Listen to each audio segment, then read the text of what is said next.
Welcome to your storytelling. Enjoy the stories, and don't forget to subscribe. He always mocked social media trends. Whenever we watched videos of people starting side hustles, he'd roll his eyes and laugh, calling it all a scam. He'd say, "Who would buy into that nonsense?" I'd joke that he should try it himself if he thought it was so easy, but he'd just scoff. Little did I know, my husband had his own secret side hustle, one that involved feet. His laughter at these trends, his mocking words, they were all just a facade to cover what he'd been doing behind my back.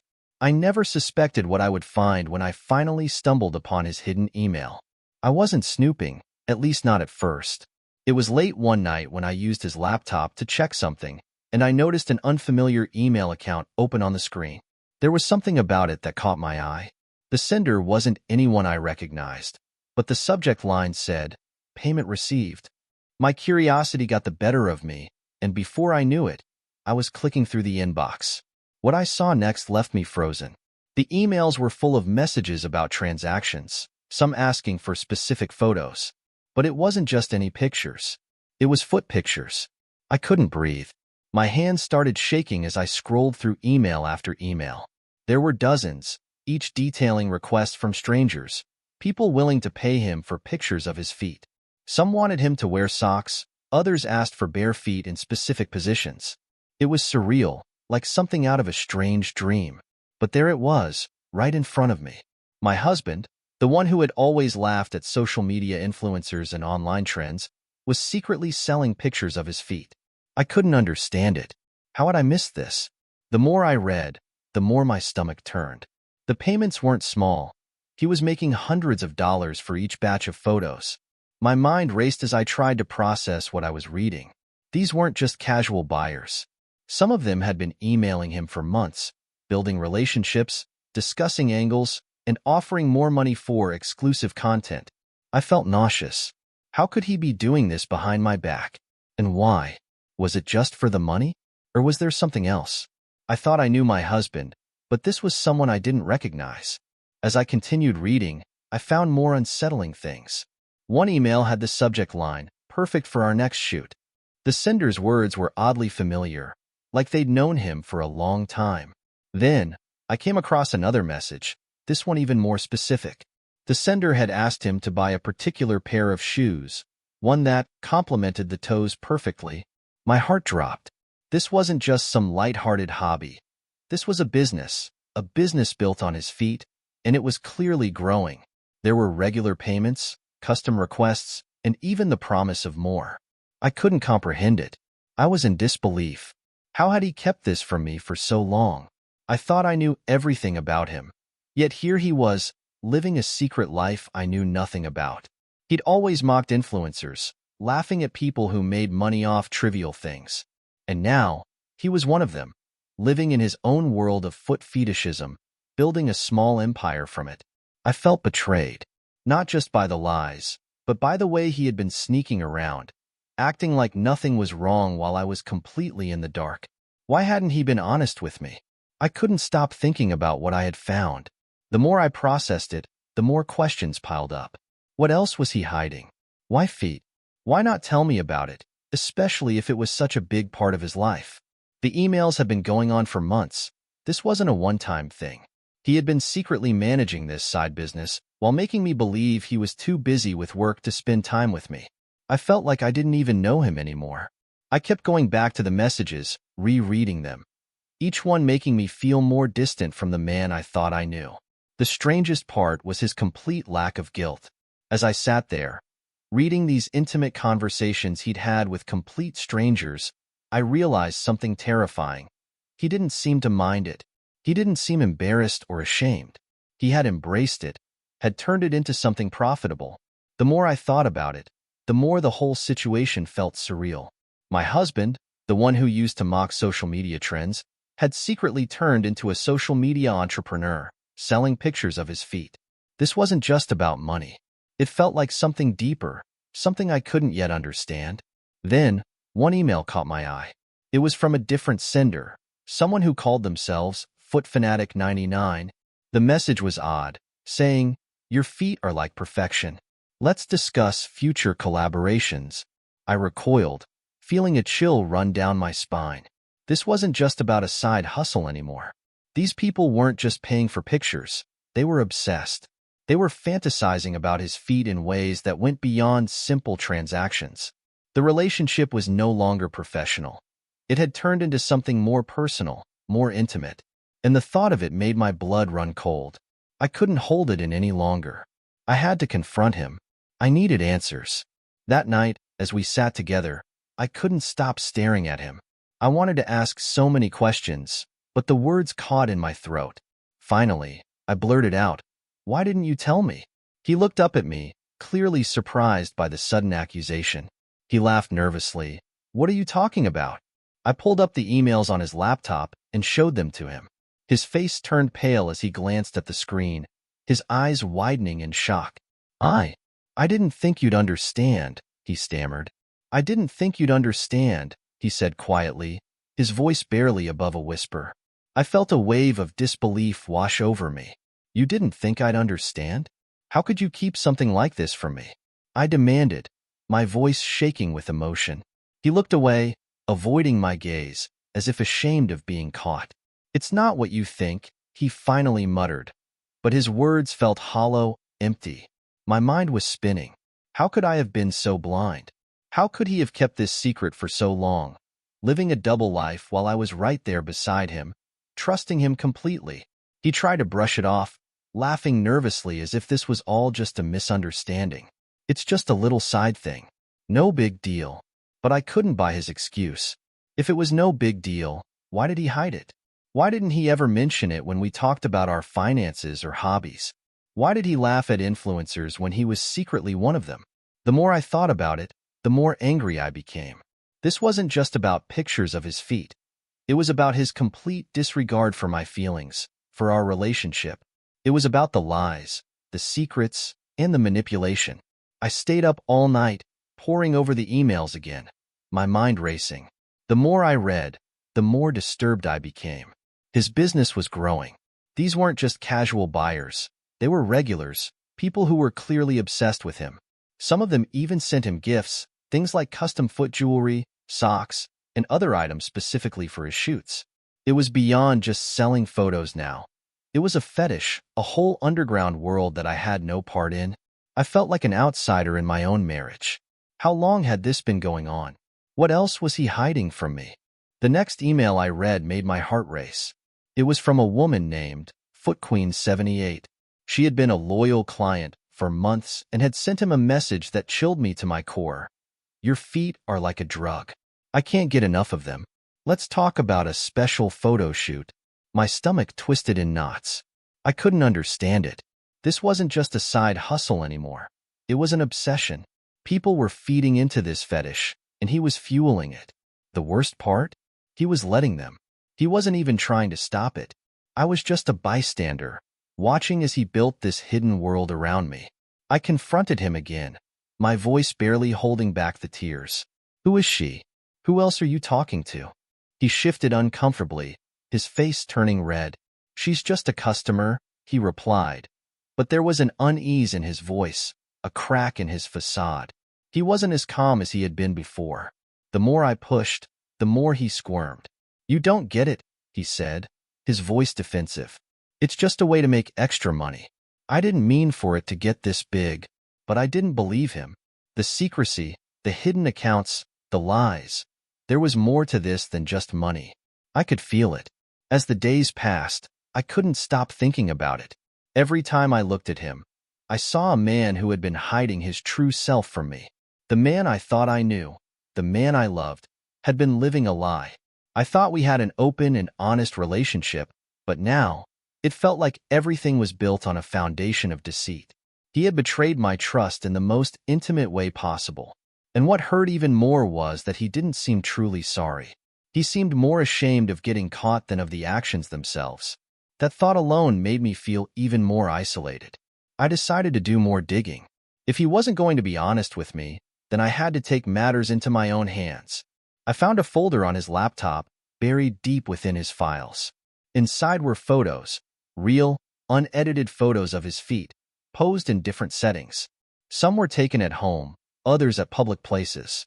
It was like a portfolio. He had put effort into these photos, staged them perfectly to meet his clients' desires. He had become obsessed with the perfection of his feet, taking it to a level that was beyond anything I had imagined. My heart sank as I realized just how deep this had gone. The more I uncovered, the more disturbed I became. I found receipts for special shoes he had bought for his shoots, expensive ones that I never even knew about. He had been using our money for this, our money for custom shoes and props. He had been taking our savings and investing it into something I had no part in. It wasn't just about his feet anymore. It was about how far he had gone to create this world for himself, one that didn't include me. He had been lying to me, spending money that we could have used for our future, for our dreams. One night, I went through his phone records. I had to know more. I found numbers I didn't recognize, calls that lasted for hours. I traced the numbers back to people who were also involved in the foot fetish community. It wasn't just about selling pictures anymore. He was building relationships with these people, forming connections that went beyond business. It felt like he was leading a double life. The more I discovered, the more my mind raced with questions. Why hadn't he told me about this? Why hadn't he included me in any part of this world? Was I just a prop in his life, someone he used to cover up his secrets? The final straw came when I found an email that he had written to one of his clients. The email was long, filled with personal details about his life, his dreams, and his frustrations. He had opened up to these strangers more than he had ever opened up to me. It was clear now. He had built an entire emotional connection with these people. They knew more about him than I did. And the worst part? He seemed to care more about them than he did about me. I couldn't take it anymore. I had to decide. Could I stay with a man who had hidden this from me, who had betrayed my trust in the most intimate way possible? Or was it time to walk away? I couldn't sleep that night. My mind was racing, trying to piece everything together. Was this just a phase for him, a temporary indulgence? Or was this who he really was? How much of him had I never known? I thought about the way he would talk about his work, how he'd dismiss anything outside his own perspective as unimportant. Yet, he had built an entire secret life, one that I wasn't part of. The thought made my chest tighten. I had never felt so alone. I needed answers, but I wasn't sure I could trust him anymore. Was there any way back from this? The next day, I tried to have a calm conversation. "We need to talk," I said, my voice steady, though my heart was anything but. He looked at me, his face an unreadable mask. "I know what you've been doing," I whispered, trying to hold my composure. For a moment, there was silence. Then he sighed, rubbing the back of his neck. "I didn't want you to think I was weird," he admitted, his voice low.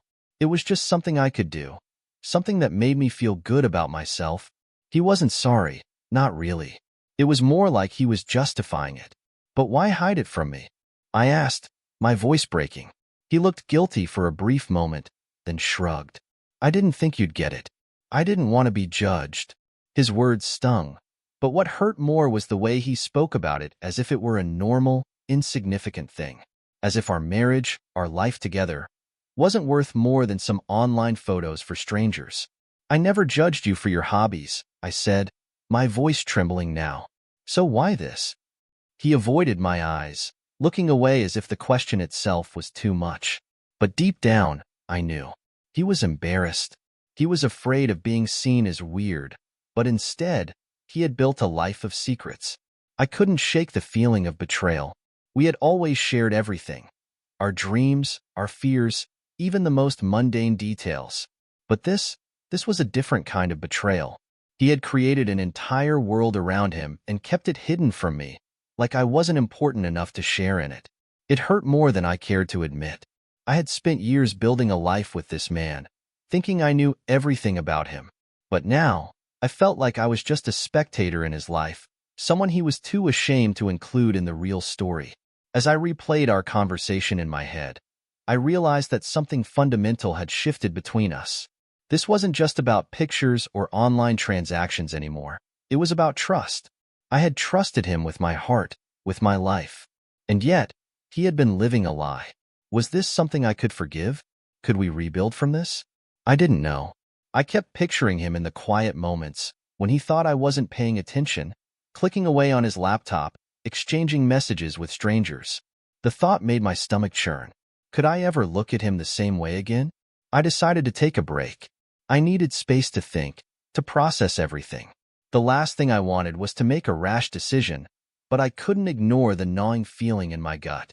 I asked him to leave for a few days, just so I could get my thoughts together. He reluctantly agreed, but I could tell it hurt him. He didn't seem to fully understand why I needed space, as if he couldn't grasp the weight of what he had done. It was almost as if he believed everything could go back to normal after a simple apology. But I knew it wasn't that easy. During the time apart, I started to look at our life together differently. I reflected on the years we'd spent together, the good moments and the bad. I thought about the way he'd always kept his distance, how he would sometimes pull away when things got too personal. Was this secret life just an extension of that distance? Was he emotionally unavailable all along, hiding behind his humor and cynicism? It was hard to say, but one thing became clear. His secret had created a wall between us, and I didn't know if I could tear it down. After a few days, he came back, looking remorseful. "I'm sorry. I never meant to hurt you," he said, his voice softer than usual. But even then, there was a distance between us, something unspoken hanging in the air. "I don't know what I was thinking," he continued, trying to reach out, "but I promise it's over. I won't do it again." I wanted to believe him. I really did. But the truth was, his words felt hollow. They didn't erase the past, the months of lies, the months of deception. His actions had already spoken louder than any apology ever could. The more he apologized, the more I realized something. This wasn't just about his feet. This was about something deeper, something I hadn't fully understood until now. The foot photos were just a symptom of a much bigger problem. It wasn't about the pictures, or even the money. It was about the need to hide, to keep parts of himself locked away from me. It was about his fear of vulnerability.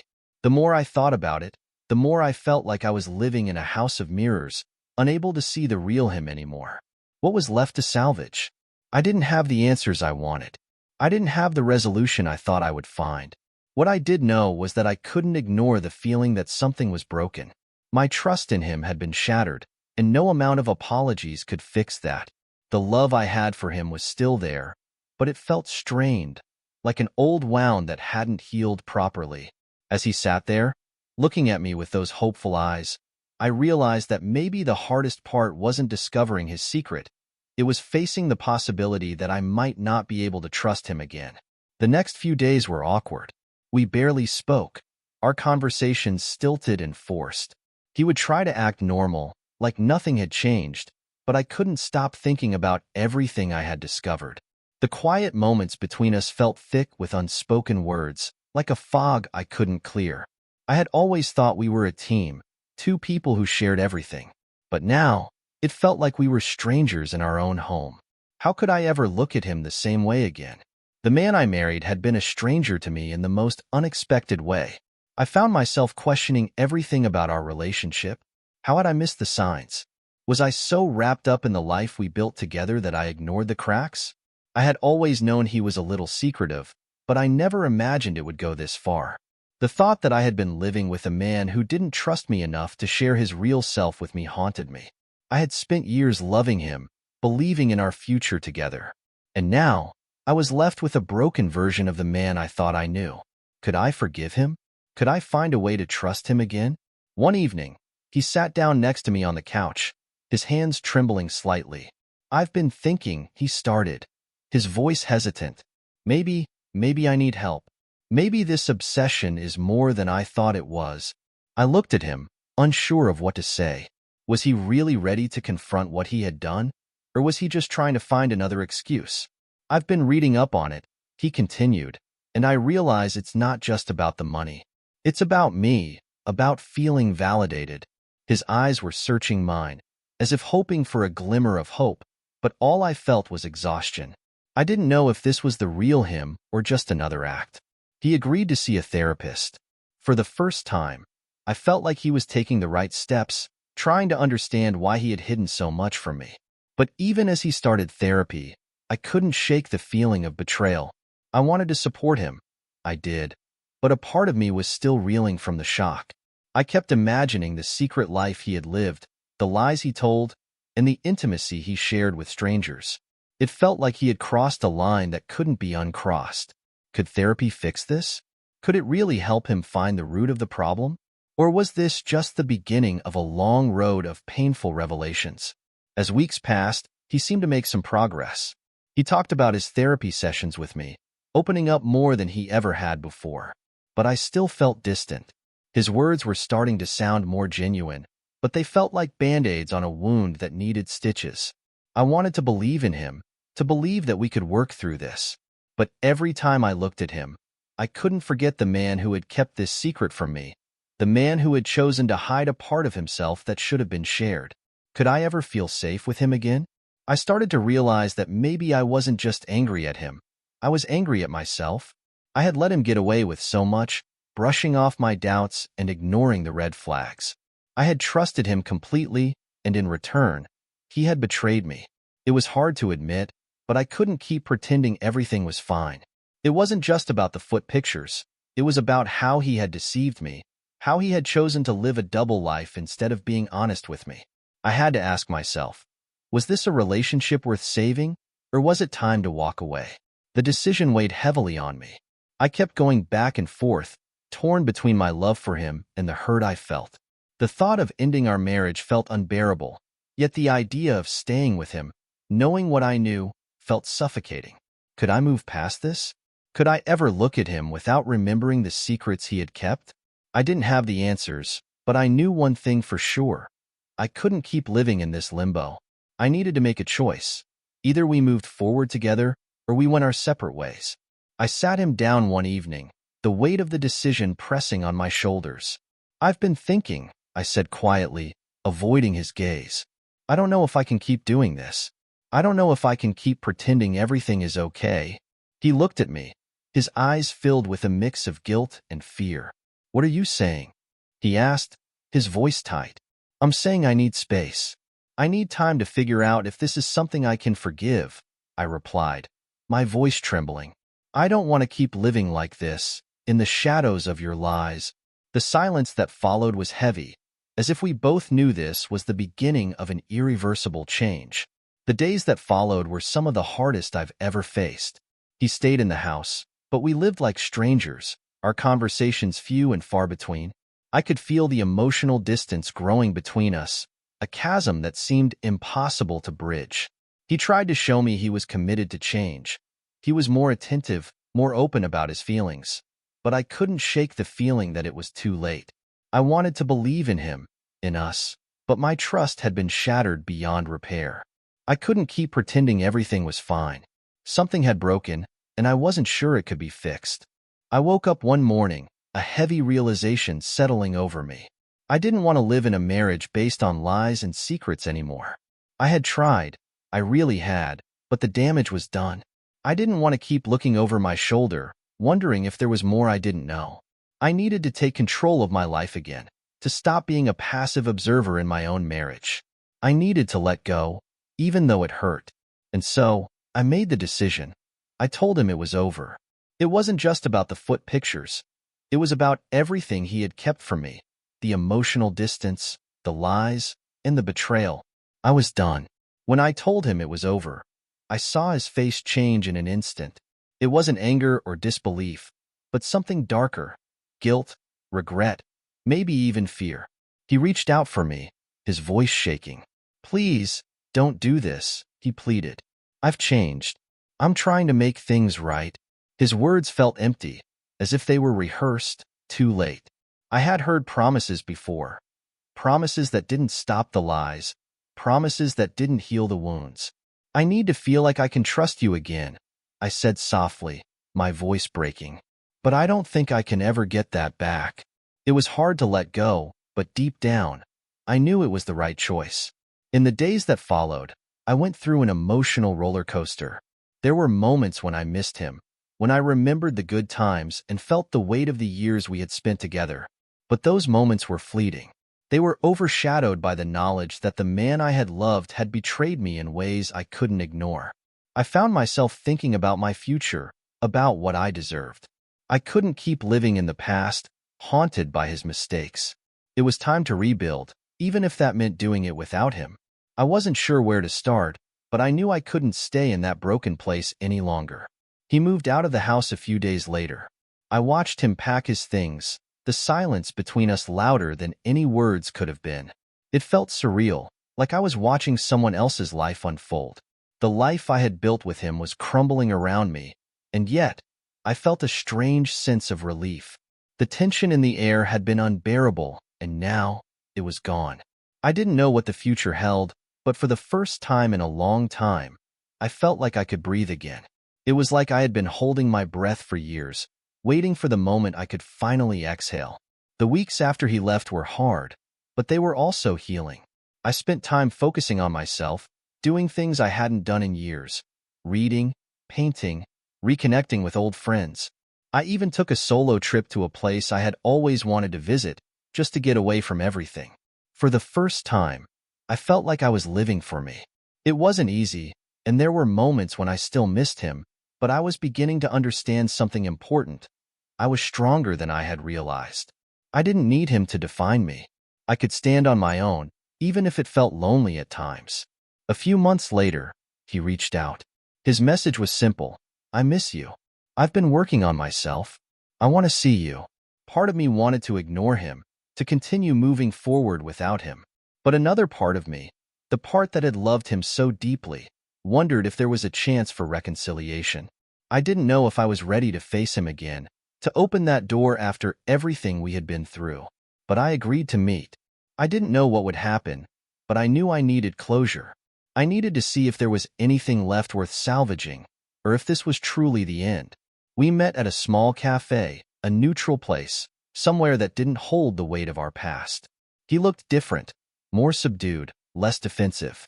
There was a vulnerability in his eyes that I hadn't seen before. I've been working on understanding why I did what I did, he began. I've been seeing a therapist, and I realize I've been hiding from everything. Not just you, but myself. His words were more sincere than any I'd heard from him in a long time. But still, I wasn't sure if it was enough. Could I ever trust him again? Could I open my heart to him after everything? The conversation was difficult. He apologized, again and again, for the hurt he had caused. But I found myself questioning whether his remorse was genuine, or just another attempt to fix things for his own sake. I don't know if I can ever forgive you, I said, my voice quiet but firm. It's not just about the foot pictures, it's about everything. It's about the lies, the distance, the way you made me feel like I wasn't enough. He didn't argue. He just listened, his face etched with regret.